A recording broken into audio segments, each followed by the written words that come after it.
अब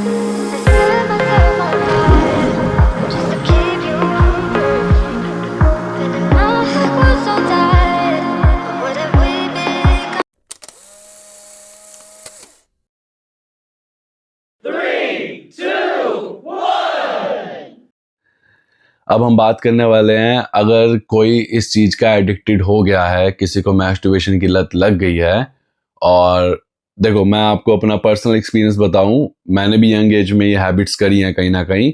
और ये जो लोग, जो आज का मेडिकल साइंस बोलता है कि आंखों की रोशनी कम नहीं होती और बाल नहीं झड़ते और ग्लो नहीं जाता, मैंने ये तीनों चीज़ें फेस करी अपनी यंग एज में।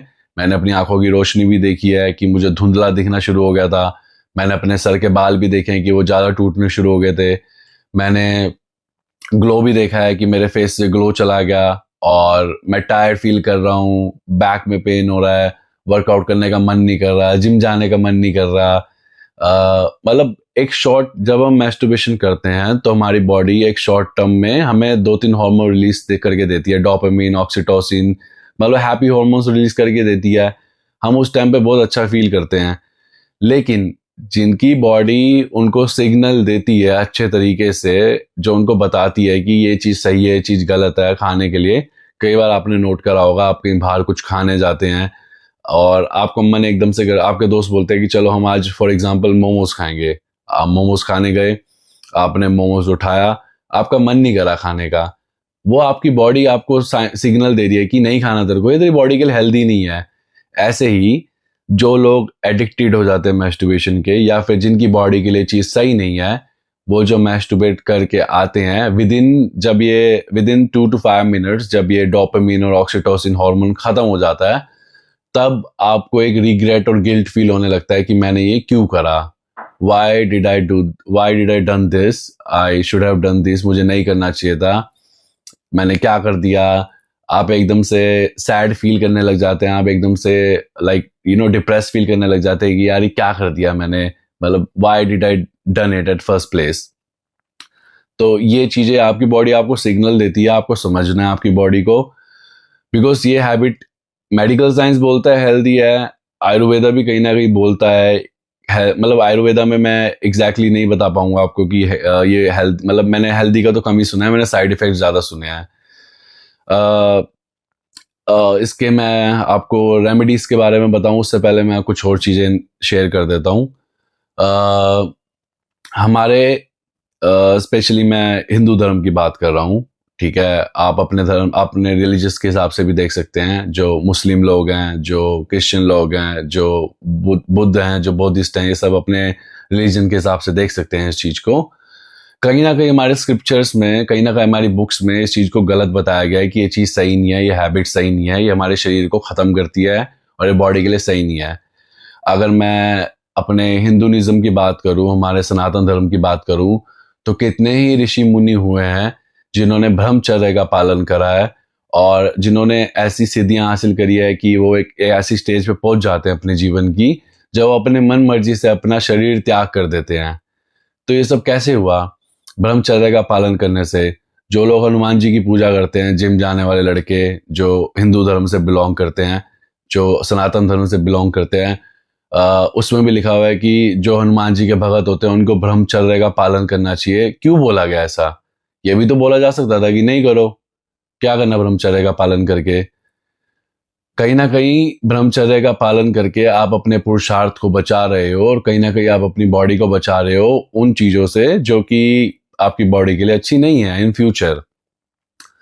अगर हम दूसरे रिलीजियस की बात कर ले, जैसे इस्लाम की बात कर ले, तो कहीं ना कहीं उनके स्क्रिप्चर्स में भी इस चीज को गलत ठहराया गया होगा। डेफिनेटली मेरे को पक्का यकीन है। हम किसी भी रिलीजन की बात कर ले, धर्म की बात कर ले, उनमें इन प्रैक्टिसेस को गलत बताया गया है कि ये प्रैक्टिसेस सही नहीं है हमारी बॉडी के लिए, हमारी सोल के लिए, और कहीं ना कहीं इसके नेगेटिव इफेक्ट्स पड़ते हैं। स्पिरिचुअली भी इसके काफ़ी नेगेटिव साइड इफेक्ट्स पड़ते हैं। आत्मिक तौर पे भी हम वीक पड़ जाते हैं और हमारा ऑरा कमज़ोर हो जाता है। सबसे स्पेशली इंपॉर्टेंट चीज़ ये है कि हमारा ऑरा वीक हो जाता है। जब हमारा ऑरा वीक हो जाता है तो कोई भी नेगेटिव चीज़ होती है, कोई नेगेटिव थॉट्स होते हैं, वो हमारे ब्रेन में जल्दी आते हैं। हम डिप्रेस फील करते हैं। मतलब ये सब साइड इफेक्ट्स हैं इन चीज़ों के। तो पर्सनली अगर आप मुझसे पूछे, मेरे एक्सपीरियंस के हिसाब से ये चीज़ नहीं करनी चाहिए। क्योंकि मैंने इसको बहुत अच्छे तरीके से बहुत एक्सट्रीम लेवल तक यंग एज में करा है और मैंने इसके साइड इफ़ेक्ट्स देखे हैं। इस हैबिट को छोड़ने में मैंने काफ़ी स्पिरिचुअल प्रैक्टिसेस करी। मैंने पूजा पाठ, नॉट पूजा का, मैंने पूजा पाठ का साथ लिया, जिसकी वजह से मेरी बॉडी दोबारा हेल्दी होनी शुरू हुई। मैंने अपने आप को डिसिप्लिन में रखा कि मुझे नहीं करनी। मैंने एक ट्रिक यूज़ करी, साइकोलॉजिकल ट्रिक। जब भी मेरा ऐसा कुछ मन करता था, मैं क्या करता था, मैं जाके 50-100 पुशअप्स मार देता था और वो करके मेरी बॉडी टायर्ड हो जाती थी और वो थॉट चला जाता था मेरे अंदर से। सबसे इम्पॉर्टेंट चीज़ है, अगर आपको इसकी हैबिट पड़ गई है, अगर आप एडिक्टेड हो गए हैं, सबसे पहले तो आपको अपने आप को उन थॉट से बचाना है जो आपको पॉर्न देखने की तरफ ले जाते हैं। कि आप कोई पॉर्न मूवी देख रहे हैं, आप कोई ऐसी फिल्म देख रहे हैं जो आपको उत्तेजित कर रही है या आपके हार्मोन्स को बढ़ा रही है, ऐसी वीडियोस को नहीं देखना। आपको अपने आप को रिस्ट्रिक्ट करना है ऐसी चीज़ें देखने से। आजकल तो इंस्टाग्राम पे भी ऐसी ऐसी चीज़ें देखने को मिल जाती हैं जिसको आप हाफ पॉर्न ही बोल सकते हैं, बट ठीक है, सबका अपना अपना करियर है, सब अपनी अपनी चीज़ें कर रहे हैं। आपको उन चीज़ों को देख के ट्रिगर नहीं होना है। First of all, if you are a man, make sure you are not getting trigger by these things. आपको इन चीज़ों से ट्रिगर नहीं होना है, क्योंकि आप अगर ट्रिगर हो रहे हो तो उनका मोटिव पूरा हो रहा है, वो वीडियो डालने का या फिर वो क्या कहते हैं इंस्टाग्राम पे पोस्ट करने का किसी भी फीमेल का। ठीक है।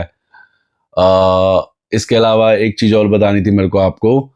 कुछ चीज़ों का ध्यान रखना है अगर आपको इनके एडिक्शन लग गया है। सबसे पहले तो जब भी आपका मन करे, मैंने आपको बताया साइकोलॉजिकल ट्रिक आप क्या यूज़ कर सकते हैं। आप अपने ब्रेन को कंफ्यूज कर सकते हैं, आप पुशअप्स कर सकते हैं, आप जाके कोई बुक रीड करना शुरू कर सकते हैं, आप कोई भी डिफरेंट हैबिट ऐड कर सकते हैं। आप ऐसा कुछ भी कर सकते हैं जो आपके ब्रेन को उस चीज़ से दूर ले जाए। दूसरा, अवॉइड करिए ऐसी फिल्में देखने से जो आपको उत्तेजित करती हैं, जो आपकी बॉडी में ऐसे हार्मोन्स रिलीज करती है जिसकी वजह से आप पॉर्न मूवी देखते हैं एंड देन आप उसके बाद मैस्टरबेट करते हैं, क्योंकि ये बॉडी के लिए हेल्दी हैबिट नहीं है। सेकंड थिंग, जो भी आप पॉर्न वीडियोस देखते हो, अगर आपने बिहाइंड द सीन्स कभी देखा होगा तो एक पॉर्न वीडियो को शूट होने में जो 5 से 10 मिनट की वीडियो होती है उसको एक पूरा दिन लग जाता है। अगर आपने पॉर्न स्टार्स के इंटरव्यूज देखे होंगे तो वो जो भी चीज़ें सुन के उत्तेजित होते हैं, जो वीडियोस में आवाज़ निकालते हैं या कुछ भी करते हैं, वो सिर्फ एक्टिंग है, वो सिर्फ एक्ट प्ले करते हैं। 2000 एक्टर्स, उनको पैसे मिलते हैं वो चीज़ करने के। जैसे हमारे बॉलीवुड में एक्टर्स हैं, वैसे ही पॉर्न इंडस्ट्रीज में पॉर्न एक्टर्स हैं। उनको ये सब साउंड निकालने के, सब आवाज़ें निकालने के, ऐसे एक्सप्रेशन देने के पैसे मिलते हैं, वो पैसे कमा रहे हैं। हम क्या कर रहे हैं, हम अपनी बॉडी खराब कर रहे हैं वो वीडियोस देख के।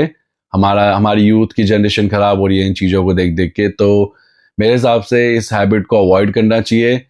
धीरे धीरे करके अगर आप रेगुलर इस चीज़ को कर रहे हैं तो धीरे धीरे करके एकदम से बंद नहीं होगी, मैं भी जानता हूँ।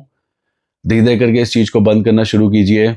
हफ्ते में पहले 2 दिन कर दीजिए, देन महीने में 2 दिन कर दीजिए। ऐसे कर करके अपने आप को इतना बिजी कर लीजिए अपने काम में कि आपका मन ही ना करे ये चीज़ें करने का। अब हम बात करने वाले हैं आयुर्वेदिक रेमेडीज की, कि हम किस तरीके की रेमेडीज कर सकते हैं, मतलब किस तरीके की आयुर्वेदिक दवाइयाँ या फिर आयुर्वेदिक चूरन खा सकते हैं जिससे हमारी बॉडी दोबारा रिकवर हो जाए और हम हेल्दी फील करें। हर्ब्स में हम अश्वगंधा का यूज़ कर सकते हैं। अश्वगंधा का पाउडर आता है जिसको 1 चम्मच हम पाउडर रात में सोने से पहले खा सकते हैं। शतावरी का पाउडर आता है, गोक्षुरा आता है, ये सब चीज़ें हम ऐड कर सकते हैं अपनी डेली लाइफस्टाइल में। ये कहीं ना कहीं हेल्प करेगा हमारी अगर आपको साइड इफ़ेक्ट्स हो गए तो आपको रिकवर करने में। डाइट में हम क्या रख सकते हैं, डाइट में हम मिल्क, दूध, घी, बादाम, खजूर, अपने सैफरन राइस बोले तो अपना क्या बोलते हैं इसको, सैफरन राइस, अपना अपनी हरी सौंफ वाले चावल, और आई डोंट नो हरी सौंफ वाले चावल है बट सैफरन राइस होते हैं। और स्पाइसेस अवॉइड करें, मतलब गर्म चीज़ें कम खाएं, क्योंकि गर्म चीज़ें खाने पे आप उत्तेजित ज़्यादा होते हैं। योगा कर सकते हैं, योगा में आप वज्रासन कर सकते हैं और भस्त्रिका कर सकते हैं 10 मिनट डेली, इससे भी आपको काफ़ी हेल्प मिलेगी। तो बेसिकली साइड इफ़ेक्ट्स ज़्यादा हैं और बेनिफिट्स कम है इस हैबिट के। ठीक है, मेडिकल साइंस बोलती है आजकल की कि एक हेल्दी हैबिट है, डॉक्टर्स बोलते हैं कि इट्स नॉर्मल अगर आप करते हो तो।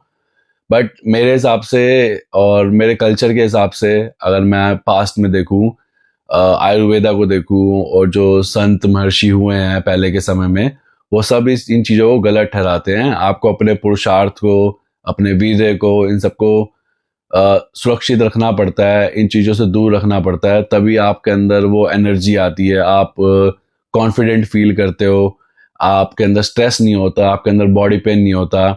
और कहीं ना कहीं ये हैबिट आपके बॉडी बिल्डिंग और फिटनेस को भी इम्पैक्ट करती है। जैसे आपने आज करा तो कल आपको जिम जाने का मन नहीं करेगा, आप टायर्ड फील करोगे, आप सोते रहोगे। बहुत सारी साइड इफ़ेक्ट्स हैं, डिप्रेशन में चले जाते हैं कई बच्चे इस हैबिट की वजह से। फिर वो ड्रग्स पे चले जाते हैं दूसरे, जो कि साइको सब्सटेंस होते हैं। तो कहीं ना कहीं ये चीज़ें आपकी बॉडी को ट्रिगर करती है, आपके बॉडी के अंदर साइड इफ़ेक्ट्स लेके आती है, जो कि हेल्दी साइड इफ़ेक्ट्स नहीं है। मेडिकल साइंस बोलता है, अच्छी बात है, मेडिकल साइंस में बिलीव करता हूँ। अगर डॉक्टर्स कुछ बोल रहे हैं तो किसी रीज़न से ही बोल रहे होंगे। बट ऐसा नहीं है कि मेडिकल साइंस अगर कुछ बोल रहा है तो हम ब्लाइंडली उस पर ट्रस्ट कर लेंगे, क्योंकि कितनी चीज़ें ऐसे हुई हैं लाइफ में जिसमें मेडिकल साइंस ने कुछ ऐसी चीज़ें बोली हैं जिसका हमने आयुर्वेदा के हिसाब से देखा है कि कुछ अपोजिट ही इम्पैक्ट निकला है। तो मेरे हिसाब से आपको ये हैबिट नहीं करनी चाहिए, ये हेल्दी नहीं है आपकी बॉडी के लिए। और इसके अलावा आपको रेमेडीज करनी चाहिए, पुशअप्स मारने चाहिए घर पे डेली। आप बहुत सारी एक्टिविटीज़ कर सकते हो। यूजुअली अपने आप को अलोन मत फील कराओ, हमेशा कोशिश करो कि आपके आसपास कोई हो, आपका फैमिली मेम्बर हो। आप अपने दोस्तों के सर्कल के बीच में रहे, उनसे बातें करें, डिस्कस करें इस टॉपिक के बारे में, क्या ये चीज़ सही है नहीं है, देखिए उनके क्या विचार हैं, क्या उनके थॉट्स है इस चीज़ को लेके। तो ये चीज़ कहीं ना कहीं हेल्दी हैबिट नहीं है मेरे हिसाब से। मैं तो इसको मना ही करूँगा, ये हेल्दी हैबिट नहीं है बॉडी के लिए। इसके अलावा और बहुत चीज़ें हैं जो आप जीवन में कर सकते हो इसको फॉलो करने के। डिसिप्लिन में रहिए, अपनी डाइट को फॉलो कीजिए, वर्कआउट करिए, डेली एक्सरसाइज करिए, हेल्दी डाइट खाइए। तो ये सब चीज़ें आपकी बॉडी को अच्छा और बेहतर बनाएंगी। Instead of doing this things, masturbation करने से कुछ नहीं होगा, आपकी बॉडी में साइड इफेक्ट्स आएंगे और कहीं ना कहीं आप अपने गोल से पीछे हटते जाएंगे, आप वहाँ गोल पे अपने रीच नहीं कर पाएंगे। तो आई होप आपको ये वीडियो पसंद आई होगी, ये कॉन्सेप्ट पसंद आया होगा, क्योंकि बोर्ड पे ये पूरा टॉपिक लिखा नहीं गया। मैंने ट्राई करा लिखने का, बट हाफ ही लिखा गया, हाफ बोर्ड, मतलब हाफ से ज़्यादा बोर्ड फिल हो गया था, उससे ज़्यादा नहीं लिखा गया। तो मैंने सोचा कि मैं इस तरीके से वीडियो बनानी शुरू करूँ जिसमें मैं बैठ के आपसे बात कर सकूँ, अपनी ऑडियंस से जो मेरा चैनल देखती हैं उनसे मैं बात कर सकूँ, उनको एक्सप्लेन कर सकूँ कि क्या चीज़ें अच्छी हैं, क्या चीज़ें अच्छी नहीं है फिटनेस और लाइफस्टाइल के रिगार्डिंग। दूसरा, किसी ने पूछा था कि आप बेड के लिए क्या करते हो। देखो, बेड और हेयर केयर के लिए क्या करते हो। देखो भाई, मैं सिंपल बताता हूँ आपको, मैं कुछ नहीं करता ज़्यादा, ठीक है। अगर मुझे आपके पैसे खर्च करवाने होंगे तो मैं आपको 10 चीज़ें बता दूंगा, आप ये कर लो वो कर लो। सबसे पहले तो मैं अपने बेड पे कोई ना कोई, जब मैं नहाने, जैसे मैं वीक में 2 या 3 बार शैम्पू करता हूँ बालों में, तो मैं जब शैम्पू कर रहा होता हूँ तो मैं अपने बेड पे भी शैम्पू हल्का सा लगा लेता हूँ। देन मैं सर पे ऑयल बहुत कम लगाता हूँ, मतलब लगाता हूँ तो एक एक दिन पहले लगाता हूँ, नेक्स्ट दिन उसको वॉश कर लेता हूँ, क्योंकि मेरी स्किन ऑयली है। अगर मैं ऑयल को छोड़ दूंगा तो मेरी बॉडी पे कहीं ना कहीं वो इम्पैक्ट करती है।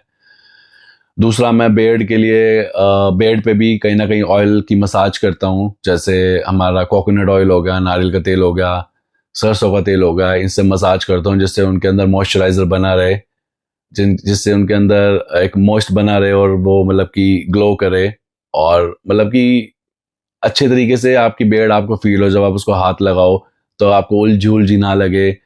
मेरी जिस तरीके की बेड आती है, मेरे को तो ऑयल लगाना ही पड़ता है, क्योंकि अगर मैं ऑयल नहीं लगाऊंगा तो वो एकदम से ऐसे, जैसे हाथ लगाऊंगा तो बाल फंस जाते हैं हाथ में, क्योंकि कर्ली काइंड ऑफ बेड है मेरी। तो मैं आपको यही बोलूँगा, फालतू चीज़ों पे पैसे खर्चने की बजाय जो देसी चीज़ें होती हैं हमारी, जो हमारे माँ बाप हमें सिखाते आ रहे हैं कि भाई नहाने के बाद सर पे तेल लगा ले छोरे, वो कर लिया करो, नहाने के बाद सर पे तेल लगा लिया करो। रही बात बेड की, तो एक एज के बाद आपकी दाढ़ी आ जाएगी। उस तरह मानने से, बार बार शेव करवाने से दाढ़ी नहीं आएगी। अपनी दाढ़ी को बढ़ने का मौका दो। क्या करो, मैं एक टिप बताता हूँ आपको। 2-3 महीने के लिए अपनी बेड को बढ़ने दो। जब आप अपनी बेड को बढ़ने देते हो तो जो नए हेयर फॉलिक्स होते हैं उनको आने का मौका मिलता है। जब नए हेयर फॉलिक्स आएंगे तो अपने आप आपकी बेड भरने लगेगी। एटलीस्ट 2 या 3 महीने के बाद जाके ट्रिमर मारो, ताकि आपकी बेड धीरे करके भर के आने लगे। सेकंड, इसके अलावा अपने बेड पे आप हल्की हल्की ऑयलिंग कर सकते हैं, बिल्कुल लाइट सी, ठीक है, बस बेड पे, स्किन पे नहीं।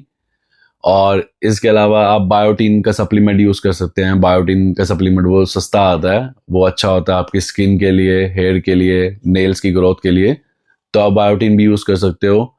आप प्रोटीन खाना शुरू कर सकते हो, प्रोटीन भी कहीं ना कहीं हेल्प करता है हेयर ग्रोथ में, बेड ग्रोथ में, बेसिकली हेयर ग्रोथ में हेल्प करता है, तो आप प्रोटीन कंज्यूम कर सकते हो। अपार्ट फ्रॉम दिस, बस आज का टॉपिक यही था, तो यही इन्फॉर्मेशन मुझे आपसे शेयर करनी थी। आई होप आपको वीडियो पसंद आई होगी।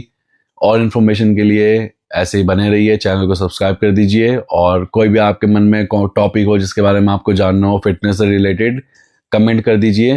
ये भी किसी भाई ने कमेंट किया था कि उसको मैस्टरबेशन और हेयर केयर पे वीडियो चाहिए, तो ये रही आपकी वीडियो। इसके अलावा thanks for watching my channel. Hope you guys have a wonderful day. Thank you.